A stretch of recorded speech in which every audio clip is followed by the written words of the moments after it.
everybody. Welcome back to Lara Trump, Wanted for Questioning. Another fun episode. I hope you guys sent some really fun questions as well. Let's see what you got. Question number 1. With your busy schedule and your husband's, how do you manage to eat together? You know, I feel like we're kind of like ships passing in the night. It is, and a lot of people can relate to this. We all have kind of busy schedules, but Eric and I, especially lately, have been really, really busy. He was over in the Middle East. I was kind of all over the country. This is just last week for, different things for my Fox show. And the first time that we actually got to have a meal together, I'm going to say in 2 weeks, was Friday night. And it was our first date night in a while. But you know what? You just make the time whenever you have it. And I think for us, it's been very important. And I encourage other couples to do this. You have to schedule a date night and you have to stick to it, because there are always, and it happened Friday night. Somebody texted us and they were like, oh, we're in town, like friends of ours from New York. Oh, we're in town, just for tonight. You guys want to join us at such and such? And we were like, no, we don't. And I would love to have seen these people. Don't get me wrong. But it's more important that Eric and I have a moment for ourselves, that we stay connected, that we have a date night and remember what it's like to be a husband and wife again, instead of just kind of like ships passing in the night. Like I said, it's important stuff. And so I think for all of us, whatever it is, maybe it's dinner, maybe it's even just like going for a walk or something together, to have a little uninterrupted time as a couple, I think is very important. And look, Eric and I have been together for 17 years. Is that terrifying? Yeah, we got together when I was 13. That's right. We've been together a long time. And I think one of the most important, parts of being together and being with someone long term is you have to work hard to keep your relationship going and talking to one another and sharing what's going on in your life. Because we definitely are busy people, but I know a lot of people fall into that category too. So that's how we do it. It's never perfect, but once we schedule that date night, nobody's interrupting it. So we make it for us. Next question. Is Eric open to getting into politics? I'm going to assume that this has to do with his post, is it last week or the week before, the Trump 2028 hat? Yeah, people went absolutely nuts over that thing. He's very happy at the Trump organization right now. He's been in charge of running the company for, I don't even know, 8-9 years now. And he's really enjoying it. And I think he's really hit his stride there. And there are a lot of projects all over the country, all over the world that he's really invested in and that he's, been traveling a lot for. And I think he's, pretty heavily focused on that right now. Now, what I'd say for all of us in the Trump family is I would never say never to anything. We all worked incredibly hard to get right here to this moment where Donald Trump is our 47th president, where we have both a Republican House and Senate, where we actually can enact long-term change and do things that are going to be impactful for the future of America. And we're here now. We made it. But I think for so many of us in our family, we were kind of very hyper-focused on this and getting to this moment. And I know for me, after November 5th of last year, I was kind of just like, oh, what happens now? What happens next? I honestly hadn't really thought about it. And, then I had this Fox show come along, which has been awesome. I'm obviously still continuing this show, which has been so fun to do. And for Eric, I think he's happy to get back to what he'll call his day job, getting back to the work of the Trump organization and building golf courses and luxury hotels and residential properties all over the world. But never say never to anything. Will it be Eric Trump in 2028? I don't think so, but you never know. Stay tuned. Lara Trump here. You may already own a firearm, but before you face the financial and emotional weight of pulling the trigger, consider Byrna. Byrna's less lethal launchers fire tear gas and kinetic rounds designed to incapacitate attackers for up to 40 minutes, giving you time to escape and call for help without deadly consequences. And now it's time to meet the all-new compact launcher. Sleek, slim, and hits like a sledgehammer. About the size of a smartphone, it's perfect for concealed carry. Comfortable, discreet, and confidence building. The compact launcher fires at 400 feet per second with 41 joules per square inch of stopping power. That's enough force to halt a threat cold without the legal and moral complexities of lethal force. What I love about Byrna is they're proudly American. Over 80% of their compact launcher's components are sourced in the USA, and each unit is hand-assembled in Fort Wayne, Indiana. Best of all, Byrna is legal in all 50 states. No background check, and ships directly to your door. And it's trusted by hundreds of police departments and government agencies around the world. Visit Byrna.com to learn more. That's BYRNA.com. We live in a time where speaking the truth often comes with a cost. But silence has a cost too, and it's one we can't afford. Live Not by Lies is a powerful new docuseries that shines a light on how soft totalitarianism is gaining ground in America. Based on the best-selling book by Rod Dreher, the series shares real stories from men and women who lived under brutal communist regimes. They know what it's like to lose freedom, and they see it happening in the warning signs here. Through gripping personal accounts and powerful interviews, the series shows how surveillance, censorship, and ideological conformity are not things of the past. They're happening now, often disguised as progress or protection.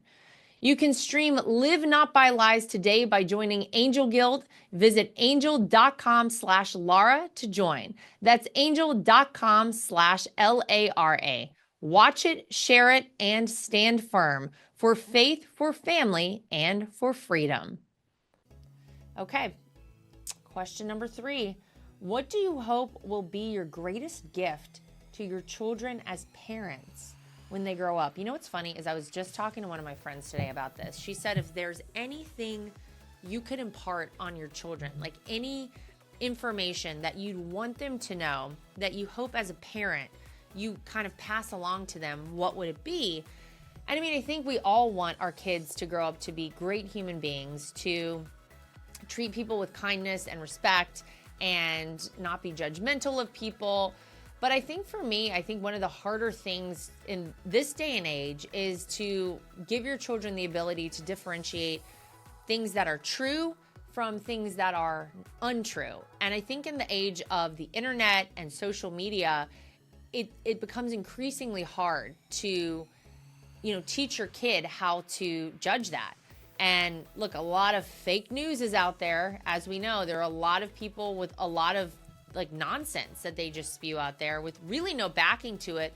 But, I'll tell you from direct experience, once they put something out in the world, in the internet or wherever it is about you, it doesn't matter whether that's true or false. It sticks with you. And then there are always going to be people who buy into that and believe it. So I want to give my kids this ability to be able to filter out the nonsense and really get to the meat of what is true and what's reality.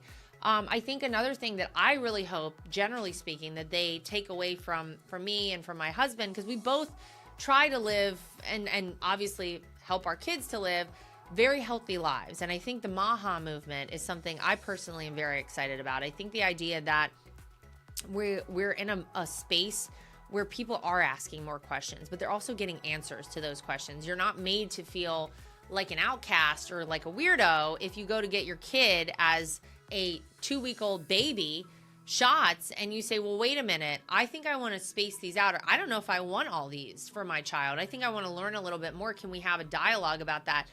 Back when I had my kids, and my son, my oldest, is 7. This wasn't that long ago. I remember talking to a doctor about it, and I was made to feel very strange for even proposing such a thing.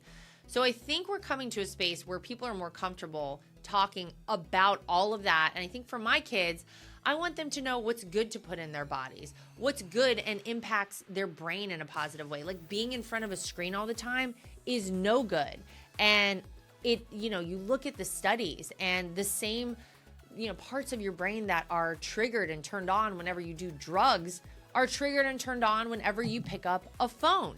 And I want my kids to be aware of all of it. And obviously as adults, they're going to be on their own. They have to make their own decision. But I need them to know what's good and healthy to put in their bodies. I need them to know, that it's good to move your body. And it's good to get out there. And I need them to know that it's so much better to stay away from the screens all the time and do other things and put your focus elsewhere and actually be productive with your life. And so I don't know if that was your question, but it's just my friend and I were talking about this earlier, and I think those are things that are very important to me. And I just want to raise good humans. You know, I expect my kids to treat everyone, no matter if it's, you know, someone from a royal family to someone that, you know, is doing janitorial work somewhere to a homeless person on the street. I want them to treat every single person with kindness and decency and respect, because everyone does deserve it. And, you know, I think that's kind of what we all as parents are striving for. Okay. Next question. I'm glad to hear you had that John boat. I was thinking you grew up as a dirt bike girl. I didn't have a dirt bike, but I will tell you this. I was the only girl in my neighborhood. I know, shocker, right? Yeah, I was the only girl in the neighborhood. So we had a small neighborhood, and being the only girl, that meant I was hanging out with the boys, and I was doing all the boy stuff. And let me tell you, the number of times I had scraped up knees and elbows and, you know, would fall off my bike or whatever it was.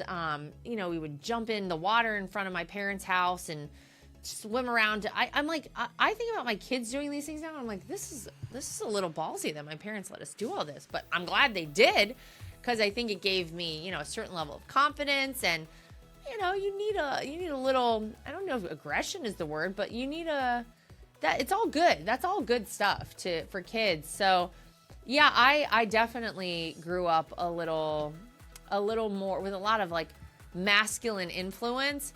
But then I also have my mom, who is, I mean, honestly, you're not going to find a sweeter person in the entire world. You're not going to find a better heart in the entire world than my mom. And so whatever kind of like rough stuff I'm doing with the boys, then I would come home and I have my mom. And of course I have all my friends who are girls to hang out with, just not in the neighborhood. And you know, the kids in your neighborhood, they're there. They're there all the time for you. And so they're kind of like built-in friends.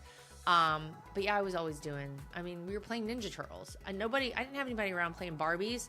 I always had to be April from Ninja Turtles. Yeah, that's right. Because all the boys were the Ninja Turtles, and I was the reporter, April, with yellow coat, the raincoat on. That was me. I know, it was a good time.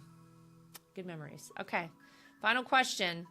I enjoy my view. When are you planning on having President Trump on? All right, so here's the thing.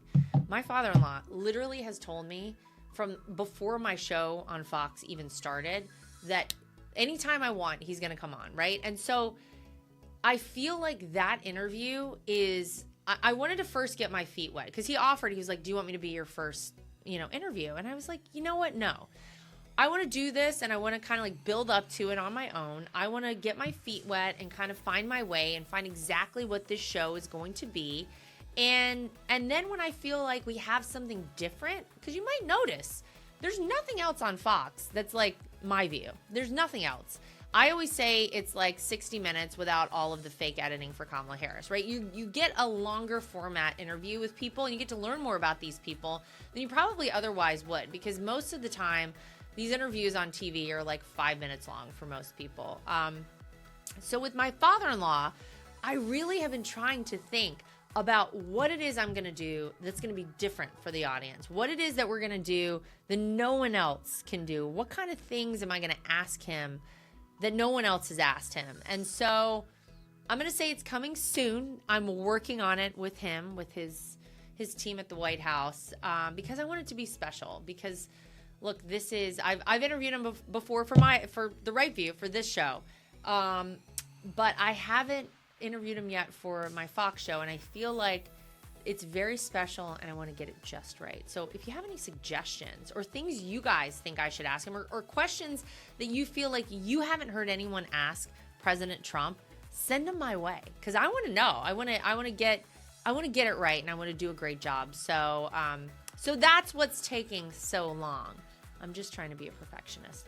All right, that's going to do it for us for this episode of Lara Trump Wanted for Questioning. Great questions, really fun stuff today. Thank you guys for sending them. Send us more. Send us your ideas for what I should do with President Trump and what questions I should ask him.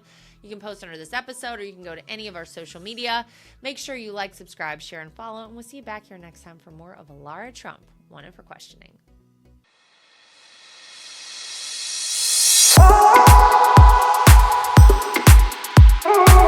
Nothing is worse than being on a phone call that drops. Nothing is worse than trying to text someone and you can't reach them because your phone is out of service range. And nothing is worse than supporting these major corporations and companies who don't support us. That is why I love Patriot Mobile. They are America's only Christian conservative wireless network.